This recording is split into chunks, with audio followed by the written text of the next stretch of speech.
Good afternoon, ladies and gentlemen. How are you today?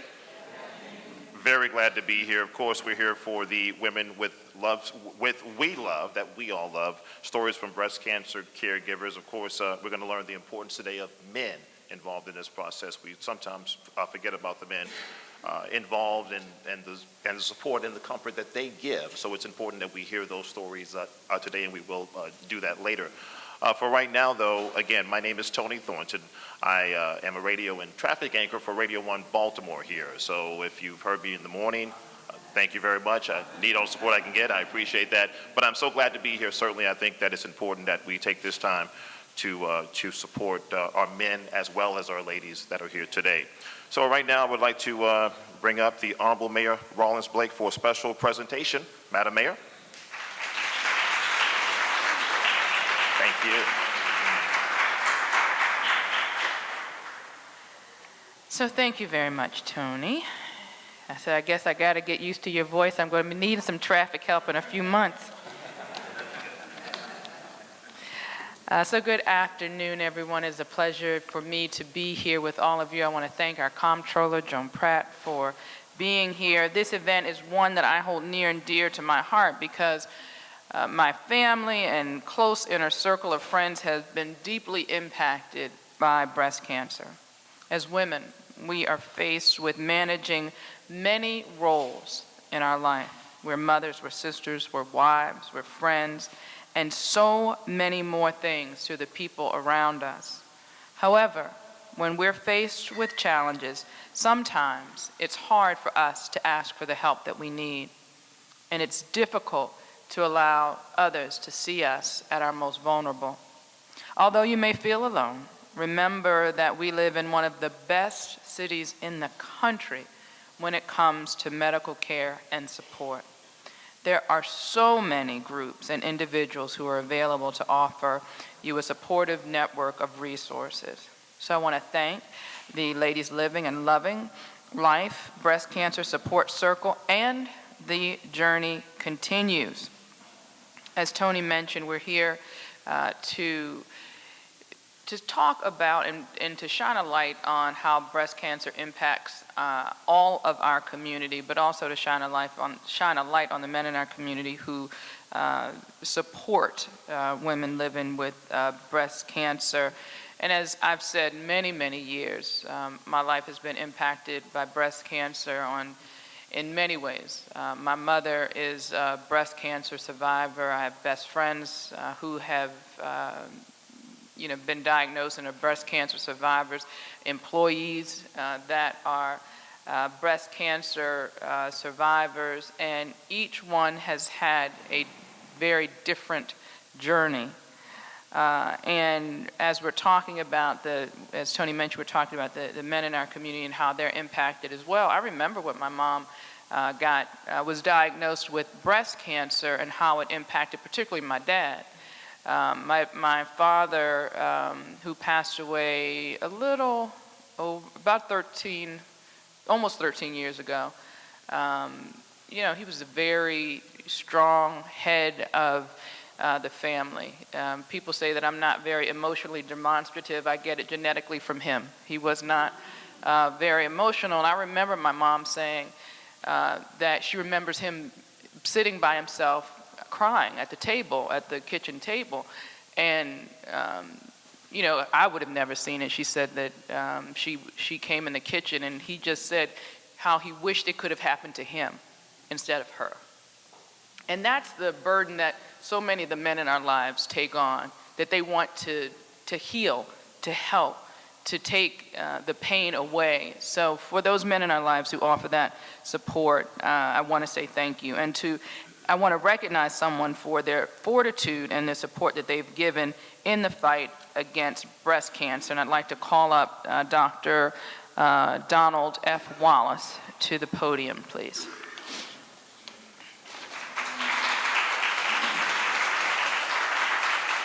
Come on.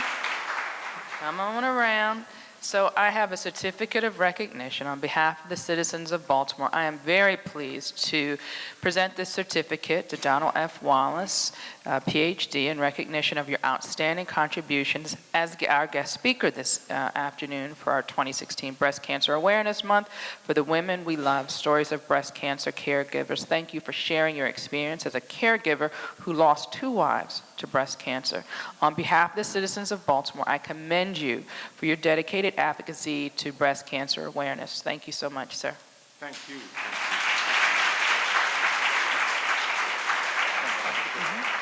Thank you. No, thank you. Again, I want to thank you all for being with us again this year. I'll turn it back over to you, Tony.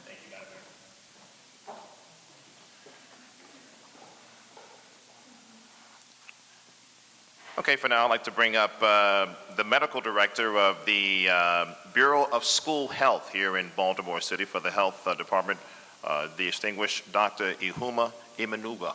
Please come up. Thank you.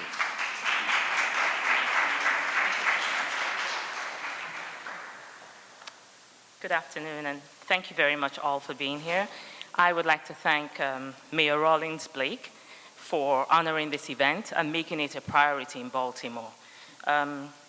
You know, Baltimore City is the only place I've ever worked that actually gives you time away from work in order to go for cancer screening. I've never seen that done before. And I think that's a testimony to the commitment of the leadership of the city. So I want to thank the mayor very much for continuing to make it a priority. I'm here on behalf of Dr. Lena Wen, the Health Commissioner. She would have loved to be here today. Unfortunately, she's traveling. Dr. Wen has a very strong personal connection to the breast cancer fight. As many people might know, her mother was diagnosed with stage 4 breast cancer, and Dr. Wen has spoken very publicly about her family's experience going through that time. And you know, many times we don't understand what it means to be a caregiver for people who are diagnosed with cancer. She understands that. She walked that walk. And if you haven't gone through that journey, you can never really understand. So I want to give a shout of appreciation to the caregivers who are here today, who have supported their loved ones walking this journey. I'm also here on behalf of the Baltimore City Health Department. The department has a very strong commitment to cancer prevention, education, and making sure that the information that we need to get out does get out there. We're also extremely committed to reducing the disparities that we all know exist in not just the diagnosis, but in the survival of people who have this disease. The health department works with a lot of partners, a lot of stakeholders in trying to identify the education gaps, the information needs that need to go out into the community. We partner with several organizations, including the Baltimore City Cancer Program, and we're trying to increase the rates of screening and referrals in the community. And so on behalf of Dr. Wen and the Baltimore City Health Department, again, I want to say thank you so much to the caregivers who are here, who have survived their loved ones, and who have supported them through this journey. Thank you so very much. And at this point, I would like to invite Ms. Veronica Duran, the Latino Community Outreach Rep for the Baltimore City Cancer Program.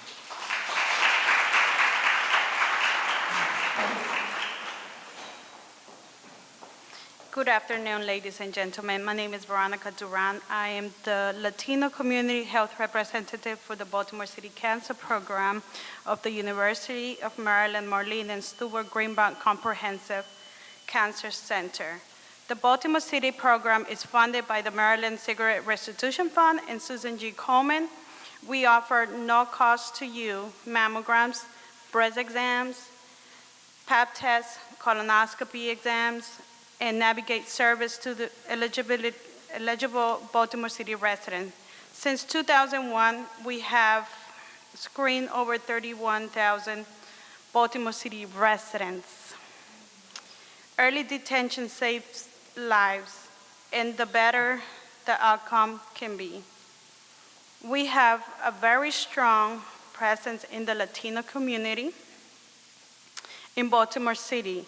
We have taken on the task of educating on cancer awareness at the health fairs, community events, Latino festivals throughout the Baltimore City and Baltimore County, and Latino radio stations, also through the newspaper. We have a very active support circle, Living and Loving Life, which is open to all women, any age, whether newly diagnosed, undergoing treatment, or have finished treatment for breast cancer, or a survivor for many years. We encourage you to watch us on WJZ TV 13 for Maniac Monday.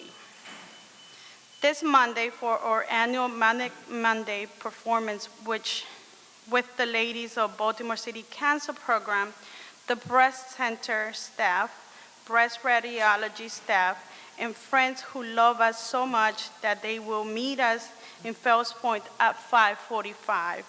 Yes, in the morning.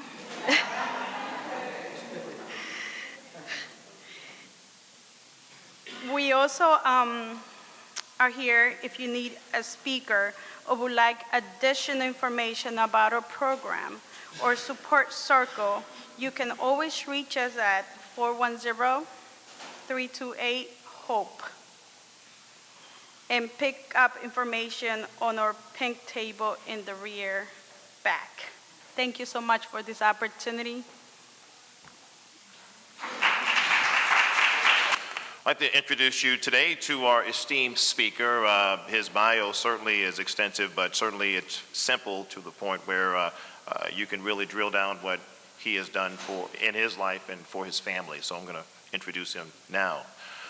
Dr. Donald F. Wallace was the caregiver of two wives who sadly succumbed to breast cancer, first in 1996 and then in 2006. He has vast insight on being a loving and supportive caregiver of a spouse with breast cancer while shepherding a large family of young children. He is the author of When a Brother Needs Friends, a reference guide for men to help them gain a better understanding of how to support their partner, family, and themselves during this journey. At this time, I would like to introduce you to our esteemed guest speaker, Dr. Donald F. Wallace. Doctor?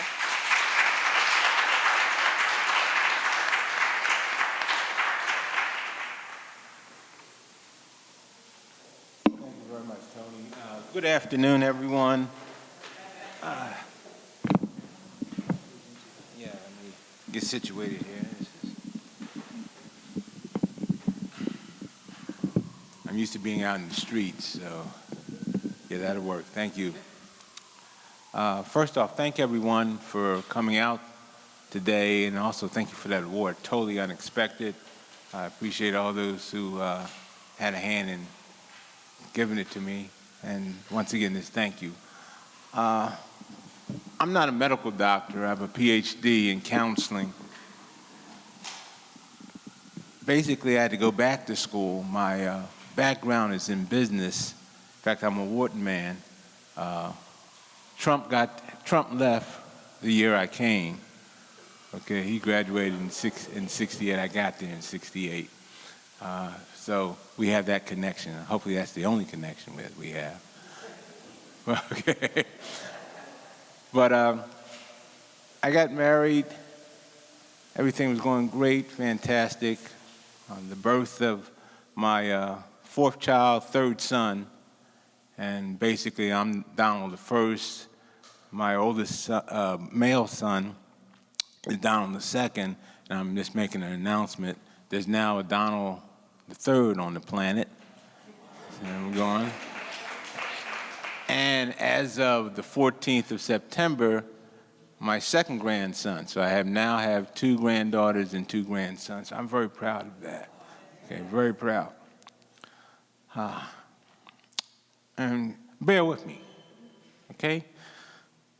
Everything was going fine. The family was working. Everybody was doing great. My fourth son was born in 1989. In fact, it was February 24th.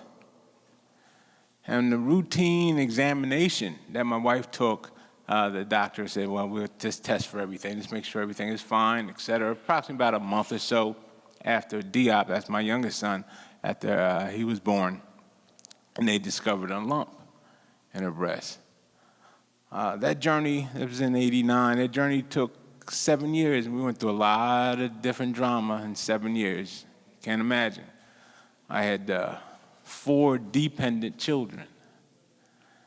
And my wife passed March 26, 1996. It was really my connection and really my purpose for the day is that we as men, we didn't have support groups. Now, we're going back in time a little, but, we cheer, we laugh, we cuss, we do everything with football games, basketball games, any sporting event. We're there. We make up all these stories about all these women and all that other kind of stuff, okay? We do that, and it's not a problem. But when we face real matters of importance, as far as life and death matters, we seem to shy away from that. So my mission after my first wife passed was to come up with a way that men, and being an African-American male, I focused primarily on African-American men, but this works for any man, focus on men getting together, let's talk about things. I wasn't the first person that had a wife or a spouse or a significant other, I'll just refer to one, it means all, that had succumbed to breast cancer, nor would I be the last. But I needed help, I needed support, and there was none to be found. So I said at that point in time, we needed to form male groups, male support groups. Very difficult when you're not talking about sports. Very difficult. And that's a problem. As a man, I can admit that. Anyway, things got moved on. Like I said, I became a single parent. What it did, that put a whole new outlook in my life. I admire all you sisters that are single parents. I had money, the this, the that, the other, and it still was difficult. If you don't have that, I know it is a super problem. Okay? I realize that now. I did not, you hear about it, but like the lady said, until you walk that walk, you really don't know that much about it. Well, I've walked the walk. Right. Now, by having 3 sons, my oldest child is a daughter. In fact, let me put in another plug. She's now a teacher. She just got a double master's in education this year. She's teaching at an elementary school here in Baltimore City, off of Pennsylvania Avenue. So she's in the hood, and she's from Philly like I am, so we had to give back. We have to give back. Okay, it's not worth it unless you give back. But anyway, and I'll make commercials because I have a lot of children, so I like to make commercials on my children. But met another young lady. We were married. Things were going fantastic. In fact, she inspired me. Part of my healing was to write my booklet. And she inspired me to write the booklet, not knowing that within 8 years, she would succumb to breast cancer. Now, it was interesting. My first wife's journey was 7 years. And my second wife had, with African-American women, some have a super aggressive type of breast cancer. It's like, because we were having annual mammograms. It was not like, just something popped up and we had never been to a doctor or anything like that. And between her being diagnosed and her moving on to the next phase of life, 8 months. Okay? Now, during that 8-month period of time, a lot of the things that took place, I had experienced.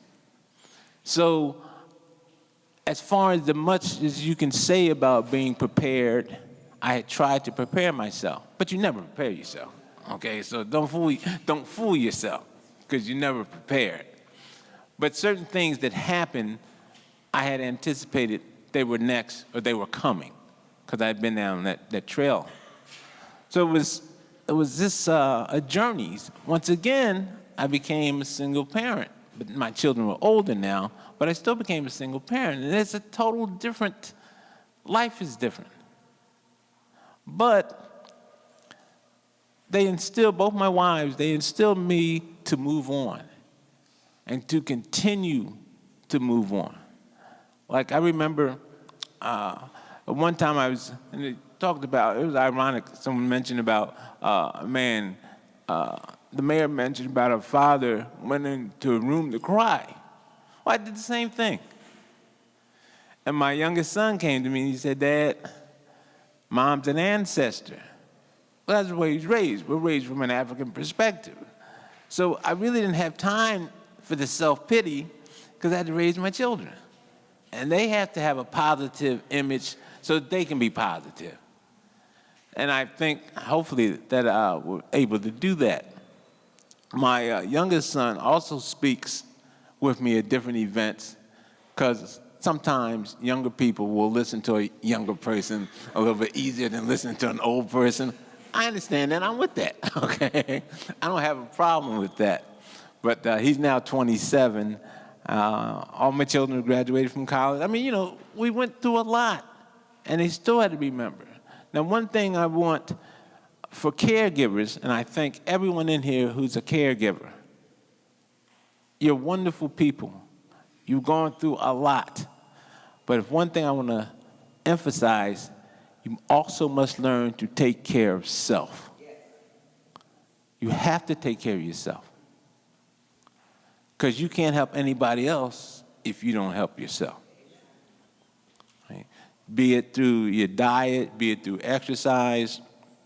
When I first started with my first wife, I kind of like went off the deep end. I started eating a whole bunch of fried foods and junk, stuff that I didn't need. Actually, my weight got to well over 300 pounds. Yeah, my mind was gone. I mean, I didn't know what to expect next. Had these children, wife sick. No, but I have to learn to take care of myself. In fact, I just weighed this morning. I was at 205, so I feel good. I feel good about that, okay? All right. All right. But, you know, the different things that you have to do, and the caregivers should know this, just going to appointments with your significant other. Critical. Think about this. When you go to the doctor, even for a regular checkup, you need to take somebody else with you. Because you go there with really conceptions of what the doctor's saying, and it may not even be what they're saying. They may be saying something else that you need to be doing to improve on your health, and you miss it. So when you go to medical appointments, take somebody else with you. Write things down. You know, as I get older, you know, the memory kind of like goes another way. Write things down. Everybody has these super phones now that can do push-ups and everything, all right? Take your phone. Mine has an app called S Note. I don't even know how to use it, but it's on there, okay? And you can use the stylus to write things, take notes, and do that. Go back. You can look on the internet now for pretty much everything. Find out your medicine. What's it actually for? What's it actually doing to you? You know, you take the chance, listen to those TV commercials. They'll tell you about different drugs. Then they tell you about the side effects. The side effects, right, worse than the drug. So how's it helping you? You know, there's a group of drugs they recently started advertising, talking about they give you suicidal thoughts. Who wants that? I'll take the illness. You know. Anyway, with the children, I had family meetings. Family meetings meant a lot to me. We would sit down, and when my wives were still alive, we'd bring them in on the meetings, and let's talk it out. It's difficult, but let's talk it out. Have family meetings. Let everyone know what's going on. And once your children are a certain age, they know what's happening. They know something's wrong. They may not know exactly all the finite details. You may not even know exactly all the fine details. But they know something that's upsetting or something that's disturbing their normal flow is taking place. So have family meetings. Talk to your children. Talk to your significant other.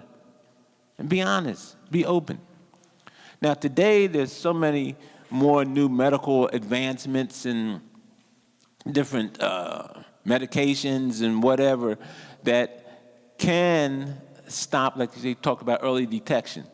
Early detection is critical. The sooner you know, the sooner they can start dealing with cancer. So let's get that done. That should be known.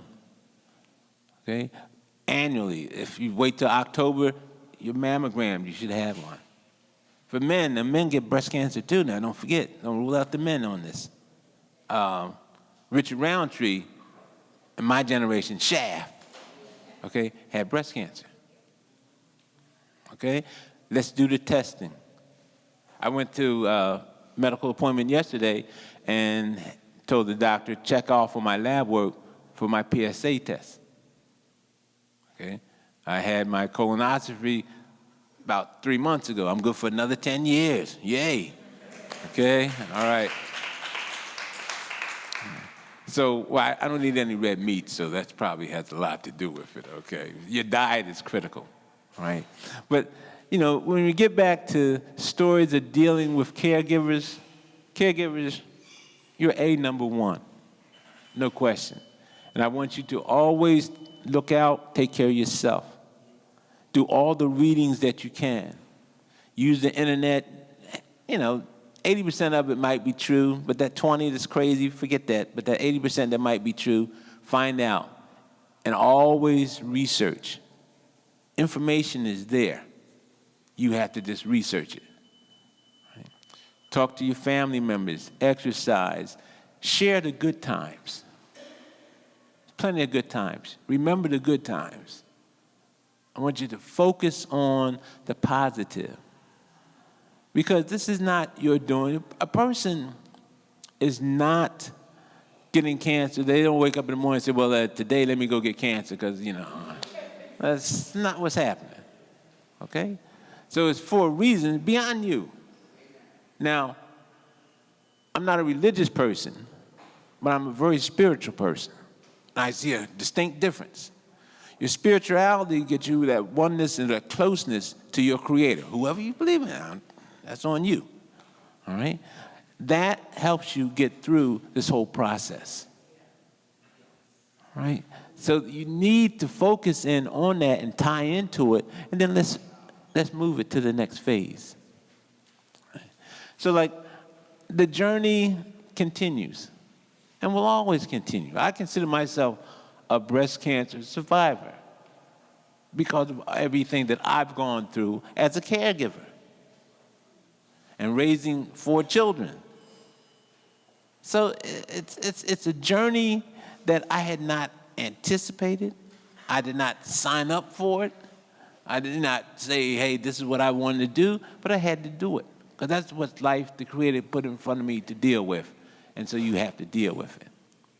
Right? So remember, share the positive moments, and you'll get through it. Be honest, open, understanding. You have to learn to be understanding. There's going to be some very low moments in your life, very low. But there's also the memory of those high moments that you had. Right? It's nobody's fault. You know, it's not, breast cancer is not, like I said, not nobody's fault. But when it occurs, you have to deal with it. So prepare yourself to deal with it in a positive manner that's going to reflect the development of you and the development of your family. Because it doesn't just affect you, it affects your family. And if you have children, that's going to affect them. Then it affects the community. A lot of positive people, lives have been short-lived because of breast cancer. But what they were doing lives on and should be perpetuated and moves on. So it may be up to you to take the torch and take it to the next phase. Now, once again, this is Don speaking now. I believe in the final days, you will be judged not by what you said, because you didn't say anything. You know, people can say, well, I'm going to give you $1 million. You know, don't cash it. Don't even take that check to a bank because it's not happening. But what did you do in that journey? Your actions and your deeds is what's going to be reflected. So once again, and I just want to wrap this up, I got the signal. They gave me the signal, okay, to wrap it up. But I just thank all the caregivers again. I thank you for this opportunity to let me just say a few words and get through this.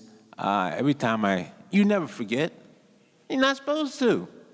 Why should you? Why would you want to? It happened. Let's move on.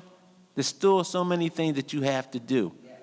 I believe that the Creator left me here because I got some more things I got to do before it's time to move on to the next phase. Then I got some things to do there too. I just don't know what they are yet. And I want to delay finding out what they are too. All right. So I just want to thank everyone, and let's take advantage of the opportunity to move on. And finally, let me just say on the up note, men, let's talk to each other about more stuff than football, basketball, the young ladies at the clubs. Thank you very much.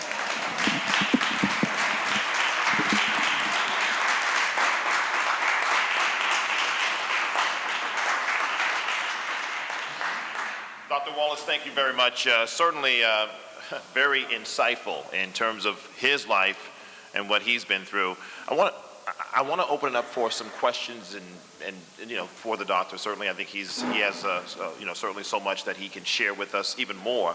And this is a copy of his book. We have plenty of copies. It's called When a Brother Needs Friends, and it's a small paperback book. It's certainly a very easy read, but a very important read. So I would suggest that you would pick this up before you leave today. So we can open up to the floor. I'd like to start off with a question. Oh, I'm sorry.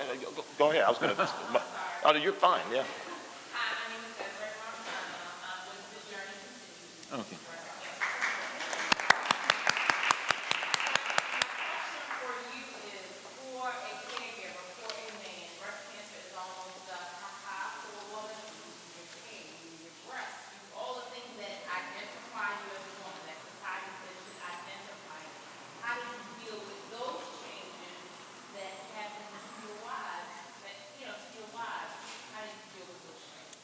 Well, first, the four-letter word love is very critical. Okay? You just brought back an event. My first wife, I was with my children, but my first wife had dreads. This was in times when dreads were not a fashion statement. We wore dreads from a commitment to our Rastafarian brothers and sisters. My first wife could sit on her dreads. I remember the night after chemo, etc., she said, could I please cut them off? Okay? I remember when she had the lumpectomy first, then the mastectomy. That was still my baby. You deal with things that the Creator presents in front of you because you have to. If you love a person, it doesn't matter. Now, if they didn't love you from Jump Street, and they're using this as an excuse, forget it.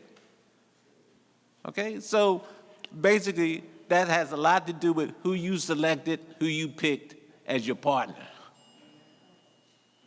And we may need to take more time in making that selection. And that probably worked then, it probably works today the same way. Because if that person truly loves you, he loves you.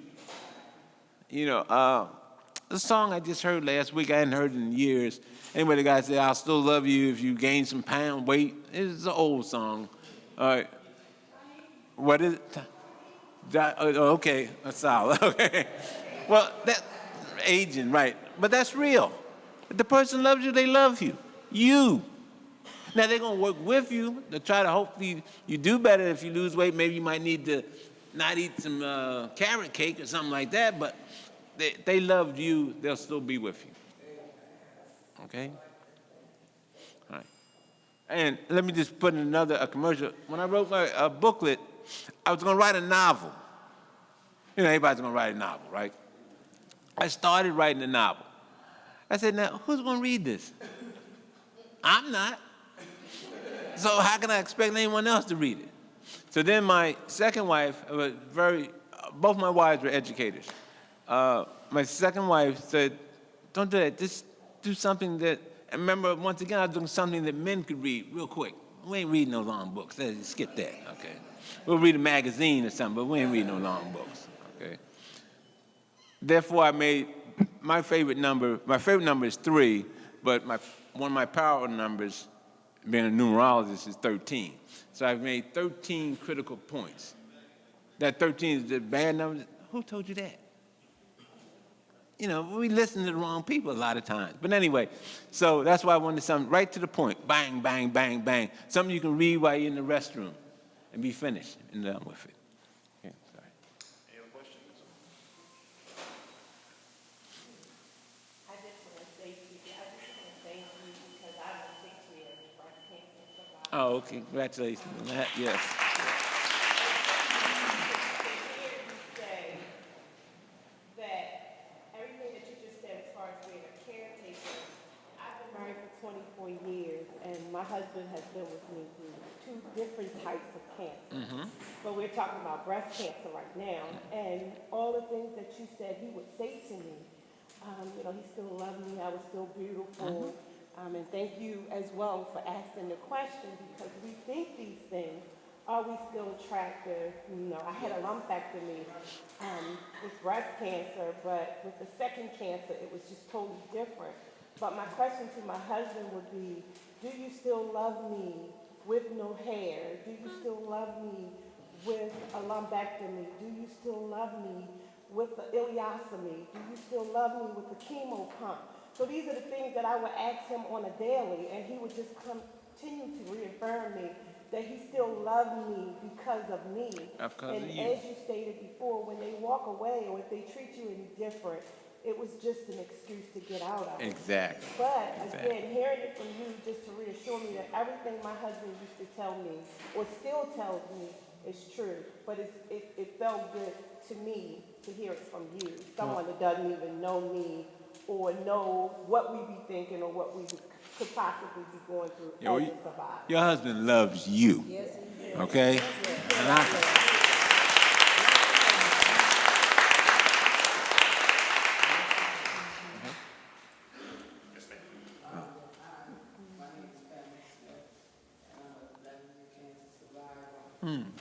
Yes.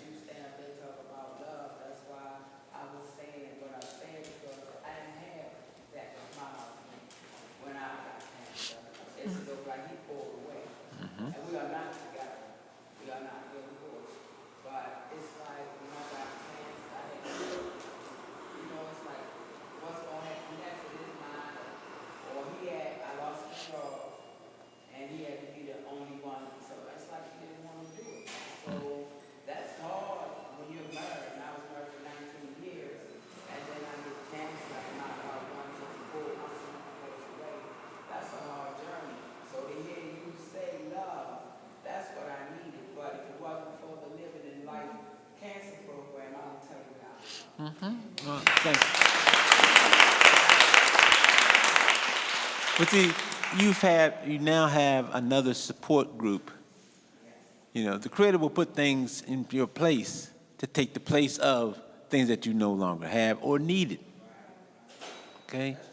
And that's the Creator's job. See, we do our job, let the Creator do his job. Okay? All right. What things helped or could have helped you, you know, from the people who surrounded you? How could they have helped or did they help you? Basically, my family was young, so they didn't know, so they were no help. My extended family would say, that was my problem. I didn't have help. I didn't have a support group. The sister had a support group. That's what I'm trying to come up with. We as men need support groups. Women, you guys have support groups, and you should. You're supposed to. As men, we should have support groups too. Like I said, we talk about nothing. You know, we talk about football. Now, I'm an Eagles fan. I'm from Philly. I'm an Eagles fan, okay? all day long. We can talk about the Eagles. What am I making off the Eagles? Nothing. And yet to get a check from the Philadelphia Eagles. Yet. I've yet to get a check. And it's doubtful I'm going to get one. Okay? So, but that's the kind of things that we talk about. We high-five, we scream, we yell. We even cry over losing the game. We was crying over the Orioles the last couple nights. Are you an Oriole? You getting any money off it? But this is what we buy into. Helping each other, we don't. That's our issue. As a human being, that's what we need to deal with. You look at other societies, many other societies have more of a closer bond of family. We've lost that bond. I mean, just think about it. When was the last time you sat down with your family at a Sunday family dinner and you didn't have the TV on or your cell phone with you at the table trying to eat? Just think about it. We used to do that every Sunday. The ritualization. We've lost that ritualization. To me, those are negative things that happen. That until we get back to that, we're subject to doing anything, any whim, anything. That's why we spend all this time on TV, the social media. Garbage. Who cares how somebody's shaking their behind? You just watching on TV, you ain't doing nothing.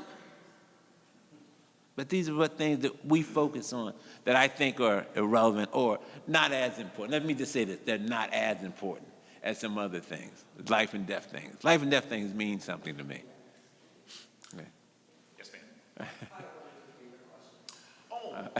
That's fine. No, I only wanted to just, how difficult was it to get men together to have this discussion, just as you were talking about? How difficult or challenging was that? It's darn near impossible. I can imagine, yeah. I use the word darns, you know. Yeah. We were outside in the street, Yeah. I use a couple Yeah. other words. But anyway, what happens is that, unfortunately, I know enough people, men, that are going through the same thing. So consequently, we've had a natural bond now. But it should go beyond that. There should be a group like, if the sisters meet on Tuesdays, then the brothers should meet Thursdays. You know, if it's no more than 1 hour, let's get lunch, let's get dinner or something like that, whatever. And talk about something dealing with health issues. Like Tom Joyner had to start a whole thing, take somebody to the doctor. Right. Why don't we go to the doctor at least once a year? Ain't gonna live forever. I mean, come on now. The times that we have, the journey that we're here, we should be as healthy as we possibly can. You can be in tip-top shape when the Creator say you rolling anyway. So that's a given. But the time that we're here, we need to take care of ourselves. You have a question back here. And then the last one. I did. Everything I do. I'm an actor. I do.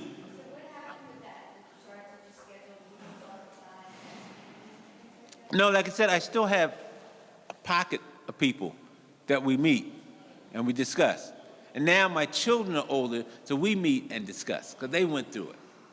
Right? Another thing that you might need to focus in on, people need to focus in on, if you have children and you go through a time of which there's a terminal illness in the family, etc., in my case, after my first wife passed, I took all my children and went myself to a professional. Okay? Now, I was involved with GBMC, the hospice for GBMC, and they had grief counseling afterwards. And I'm a proponent that you should take your family. Now, of my 4 children, my second oldest son was closer to his mother than any children. And you're always going to have that just happens, it's just like that. I ended up having to take him for roughly a year of counseling, whereas my other children, I didn't have to take that long. But I took them. I took them all. I went. Hey, I know everything. I had to go. Because you find out you don't know everything. Okay?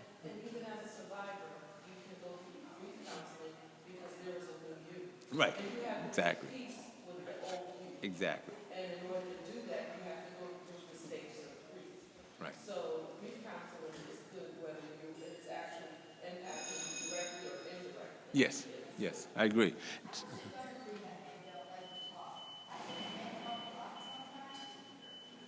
Well,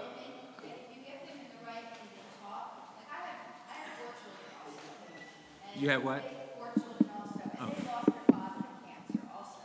And I feel that they talk and that they will talk, and I just think that you have to ask them, like, I talk to my sons about, relationships with women. I mean, they're not talking to me about football because I don't know anything about football. And they don't talk to me about baseball, because I don't know one player on the team. So, but they'll talk to me about things.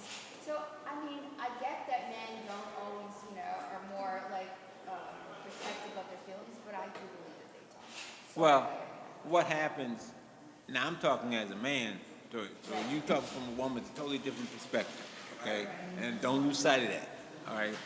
As a man, we were brought up to be macho, period. Okay, now there's exceptions to every rule, okay? But the majority of us were brought up to be macho. We're not supposed to cry, we're not supposed to do a whole bunch of stuff.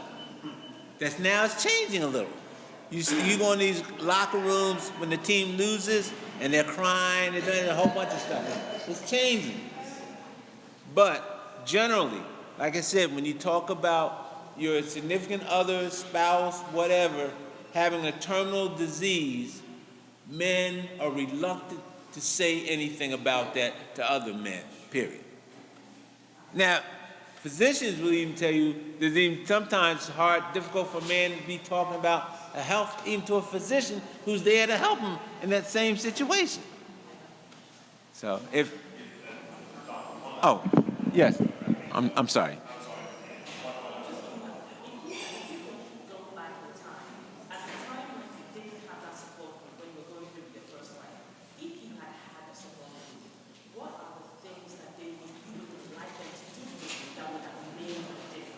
I think just alerting me to the process, what to be expected would have been enough at that time. Because basically when my second wife was going through her journey, a lot of the things I went through with the first wife, I knew what to expect. They didn't happen exactly the same way, but when she got such and such, I knew what was going to be next.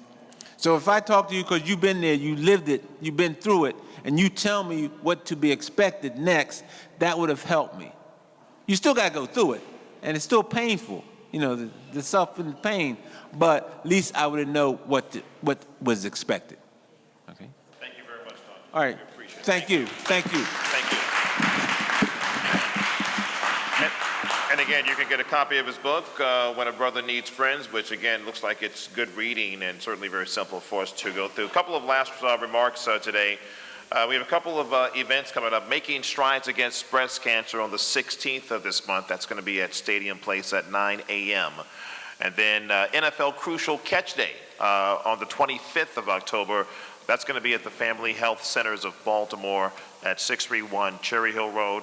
And that's from 2 to 6 p.m. So a couple of dates to look at there. And also, hey, countdown to Manic Money. So are you ready? Manic Monday, rather. We are ready. Come and join us. The ladies of Baltimore City Cancer Program, the breast center staff and the breast radiology staff and friends invite you to their event Monday, October the 10th. So that's coming up in a few days. It's going to be at 5:30 a.m. in front of Jimmy's. It's a good place at 801 Broadway, Baltimore. It's going to be with Ron Match. That's the Manic Monday that they do every Monday where they sing. So again, join them on October the 10th. It's going to be at 5:30 a.m. I'll be up with Ron Matz. So again, a good event. I just want to thank everyone for coming out, especially all the speakers. I have not been touched personally with this disease, but certainly I've been touched with cancer in my family, so I can understand the plight that you guys are going through, and you ladies especially, and certainly men. So I just want to thank everyone for coming out today. Dr. Wallace, all the guests, thank you so very much. And again, there's some materials back in the back. Yes. Okay. Yeah, I got you. Okay. I want to, first of all, let's just give a big hand to our breast cancer survivors, please.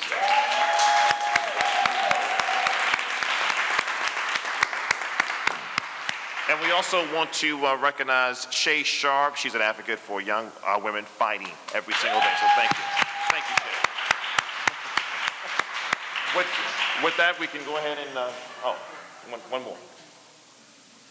Oh, of course. Well, I mean, it wouldn't be, yes. We should thank Miss Marva Williams for putting this all together for us today. Certainly, thank you.